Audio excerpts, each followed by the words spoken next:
आज के एक्सपेरिमेंट का टॉपिक आपके पास है identify sodium, calcium, strontium, barium, copper and potassium ion by the flame test. Basically आपके पास जो है केमिकल एनालिसिस है। केमिकल एनालिसिस भी आपके पास दो तरह की होती है, एक आपके पास होती है क्वालिटेटिव एनालिसिस और एक होती है क्वांटिटेटिव एनालिसिस। क्वालिटेटिव एनालिसिस आपके पास क्या होती है, जिसमें आप सैंपल में जो कंपाउंड या जो कंपोनेंट्स प्रेजेंट है आप उसे आइडेंटिफाई कर रहे होते हैं कि उसमें क्या मौजूद है। That is called qualitative analysis. मतलब आपने पहचानना है सैंपल में क्या चीज मौजूद है, ठीक है। क्वांटिटेटिव एनालिसिस क्या होती है, क्वांटिटेटिव एनालिसिस में हम ये फाइंड आउट कर रहे होते हैं कि जो आपका सैंपल है उसमें जो भी कंपोनेंट है, जो भी एलिमेंट है, वो कितने अमाउंट में मौजूद है। That is called quantitative analysis. हमारा जो आज का एक्सपेरिमेंट का जो ऑब्जेक्टिव है दैट इज क्वालिटेटिव एनालिसिस। और क्वालिटेटिव एनालिसिस में भी हम सॉल्ट एनालिसिस के कैटाइन को एनालाइज करेंगे, ठीक है। सॉल्ट हमें पता है क्या होता है, नमकियात बेसिकली जो सॉल्ट्स होते हैं हमारे वो आयनिक कंपाउंड्स होते हैं जिसमें हमारे पास कैटाइन और एनाइन दोनों मौजूद होते हैं। कैटाइन्स पे कौन सा चार्ज होता है, प्लस चार्ज। दैट मीन्स उनके पास उनकी कैपेबिलिटी होती है कि वो इलेक्ट्रॉन लूज कर जाते हैं।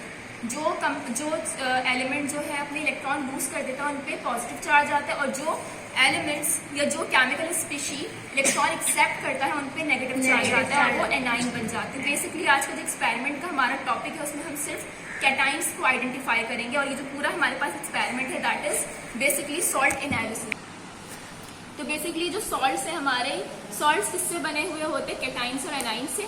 कैटाइन पे पॉजिटिव चार्ज होता है, एनाइन पे नेगेटिव चार्ज होता है। हम सिर्फ बेसिकली जो हम पर्टिकुलर जिस चीज पे काम करेंगे वो हमारा है कैटाइन की एनालिसिस, ठीक है। कि हमारे सॉल्ट में कैटाइन कौन कौन से मौजूद है और हम किस मेथड के थ्रू करेंगे, फ्लेम टेस्ट, मतलब जला के उसमें, ठीक है।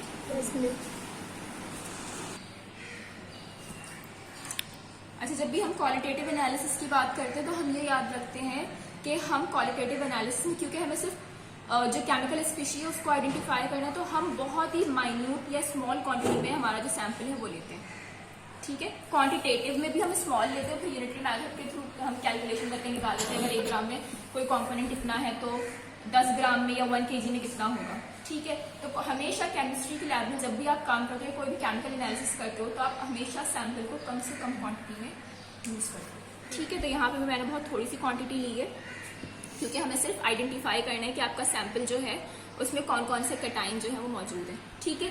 मैंने यहाँ पे थोड़े थोड़े से सॉल्ट ले लिया। अब इसे करना क्या है, हमें इसमें H2SO4 हाइड्रोक्लोरिक HCl कॉन्सेंट्रेटेड डाल के इसमें पेस्ट बनाना है, ठीक है। और उसको 4 से 5 मिनट के लिए छोड़ देना है ताकि ये जो आपका सॉल्ट है वो क्लोराइड में कन्वर्ट हो जाए, ठीक है।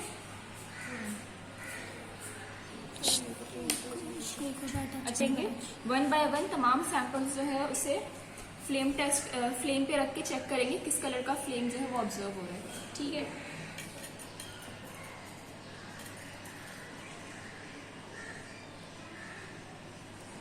ये कैल्शियम का सॉल्ट लिया है मैंने। किस तरह का कलर ऑब्जर्व हो रहा है, रेडिश ब्रिक रेड कलर। ये बता रहे कि जो आपका सॉल्ट है, ये जो आपका सैंपल है इसमें कैल्शियम मौजूद है। सबको ऑब्जर्व हो रहा है रेड कलर,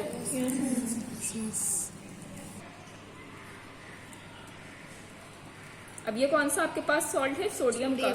कलर ऑब्जर्व हो रहा है, किस तरह का कलर आ रहा है आपके पास, गोल्डन येलोइश कलर है। ध्यान से देखें किस तरह का कलर है, येलो। फ्लेम दिख रहा है आसपास सॉल्ट के, येलो कलर ऑब्जर्व हो रहा है। इससे पता चल रहा है आपका जो सॉल्ट है या जो आपका सैंपल है उसमें सोडियम मौजूद है। अच्छा, अगर इन केस कोई प्रॉपर कलर ऑब्जर्व नहीं होता है किसी सैंपल में, इसका मतलब ये है कि आपका सैंपल जो है,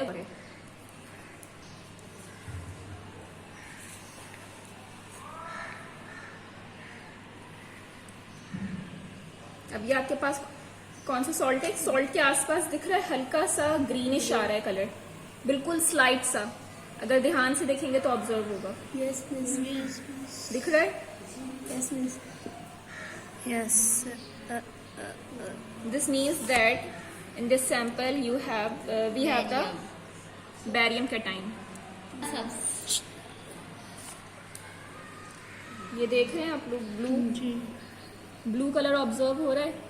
ब्लू और ग्रीन मिलके थोड़ा हल्का सा पर्पलिश शेड आ रहा है, लेकिन ये ब्लू है, Yes. ब्लू ऑब्जर्व हो रहा है, Yes, फ्लेम miss.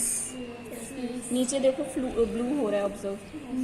इसका मतलब ये है कि जो आपका सैंपल है ये कॉपर का है, जिसमें ब्लू ग्रीन फ्लेम जो है वो ऑब्जर्व होगा। ठीक है,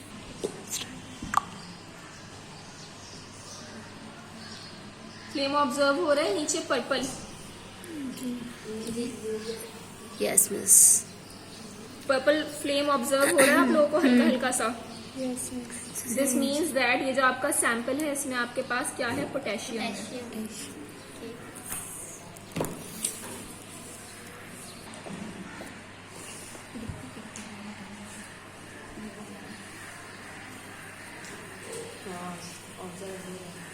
Yes.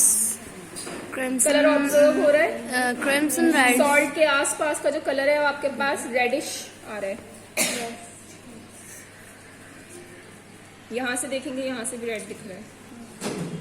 इसका मतलब ये है कि जो आपका सैंपल है, देखो जो आपका सैंपल है ये क्या है, स्ट्रॉन्शियम का सॉल्ट है।